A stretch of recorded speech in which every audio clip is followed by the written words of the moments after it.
দেখো 64 কিমি/ঘন্টা বেগে 400 মিটার এবং 80 কিমি/ঘন্টা বেগে 720 মিটার লম্বা একটি ট্রেন অতিক্রম করছে একে অপরকে। তাহলে আপেক্ষিক গতিবেগ যদি বিপরীত দিক থেকে আসে, আমরা কি জানি, যদি বিপরীত দিক থেকে আসে তখন তাদের আপেক্ষিক গতিবেগ যোগ হয়। তাহলে 64 + 80 = 144 কিমি/আওয়ার। এবার কি বলেছে, প্রথম ট্রেনে বসে থাকা একজন ব্যক্তিকে অতিক্রম করতে, ধরো এখানে বসে আছে, দ্বিতীয় ট্রেনের কত সময় লাগবে। আচ্ছা, কোনো ব্যক্তি বা কোনো পোলকে অতিক্রম করতে গেলে এই ট্রেনটার তো নিজের দূরত্বে অতিক্রম করতে হবে, যেটা কত, 720 মিটার। এবার মিটার বলেছে, তাহলে এটাকেও আমরা মিটার/সেকেন্ডে করে নিই।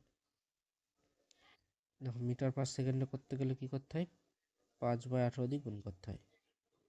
তো করো, কাটাকুটি করলে 8, 50টা 40 মিটার/সেকেন্ড।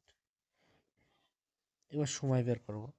দেখো এখানে এক সূত্র সবসময় মনে রাখবা, তোমরা দূরত্ব সমান বেগ ইন্টু সময়।